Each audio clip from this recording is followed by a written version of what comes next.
नमस्कार मित्रांनो. ठरलं तर मग आजच्या भागात आता आपल्याला असं पाहायला मिळणार आहे, की आता प्रिया जे आहे ना, ते घरातल्या लोकांना आता सांगून की मला काहीतरी काम आहे असं सांगून ते आता घराबाहेर पडलेले असते. तर अर्जुन आता सायलीला म्हणतो, की "बायको जरा बाजूला येतेस का? मला तुझ्याशी काहीतरी बोलायचं आहे." तर आता सायलीला घेऊन तो बाजूला येतो आणि म्हणतो, की "मला असं वाटतं, की ही नक्कीच प्रियानं आदिराजला भेटायला गेली असावी. थांब, मी ना आदिराजला आता फोन लावून विचारतो." अर्जुन आता आदिराजला फोन लावतो आणि म्हणत असतो, की "अधिराज, मला एक सांग, की प्रिया तुला भेटायला आली आहे का?"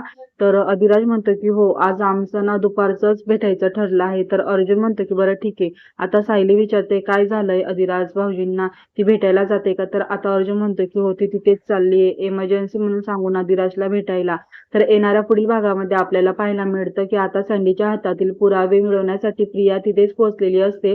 सँडीची कॉलर पकडत ती सँडीला म्हणते, की "सँडी, तू माझ्या विरोधातील पुरावे सायलीला देणार आहेस का?" परंतु त्याच वेळेत त्या ठिकाणी आता स्कूटीवरती ईश्वरी आलेली असते.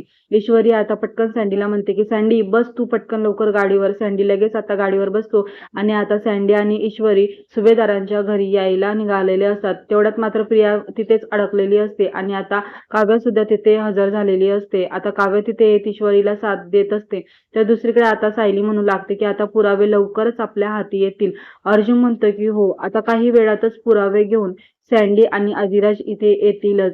आणि मग ईश्वरी आणि काव्या आता त्या तिच्या हाती सापडलेले जे पुरावे आहेत ना, ती सँडीकडे देईल आणि सँडीला म्हणते, की "जा ना प्लीज इथून लवकर." त्याच वेळी आता प्रिया रिक्षाने त्या ठिकाणी आलेली असते. ईश्वरी सँडीला म्हणते, की "सँडी, माझ्या गाडीचा पेट्रोल ना आता संपलंय, त्यामुळे प्लीज पळ आता तू इथून." आता सँडी पुरावे घेऊन पळतच असतो आणि प्रिया मात्र आता रिक्षा घेऊन त्याच्या मागावर असते. तर दुसरीकडे आता अर्जुन सायलीला म्हणू लागतो, की "आता ना या प्रियाच्या कट कारस्थानाचे ना आणि या सगळ्या अफेअरचे ना सगळ्यात पहिले पुरावे ना आता अश्विन समोर येतील." परंतु आता हे सगळे पुरावे प्रियाच्या हाती लागलेले असतात आणि प्रिया ते सगळे पुरावे जाळत म्हणते, की "तुमच्याकडे असणारे प्रत्येक पुरावे मी असेच जाळून टाकणार आहे. मी तन्वी आहे, तन्वीच राहणार आहे." असं म्हणत प्रियाने आता हाही पुरावा तिने नष्ट केलेला असतो. तर आता सायली अर्जुनच्या हाती दुसरा कुठला पुरावा लागेल हे पाहणं आता आपल्याला रंजक ठरणार आहे मित्रांनो. तर आता प्रियाच्या हातात जे पुरावे लागतात ती ते जाळून टाकते आणि सर्व पुरावे नष्ट करून फेकून देते.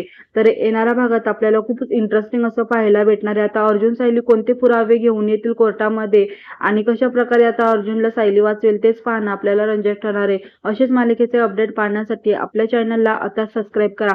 आजचा भाग तुम्हाला कसा वाटला ते कमेंट करून नक्की कळवा. चला तर मग भेटूया अशाच एका नवीन व्हिडिओ सोबत. तोपर्यंत धन्यवाद.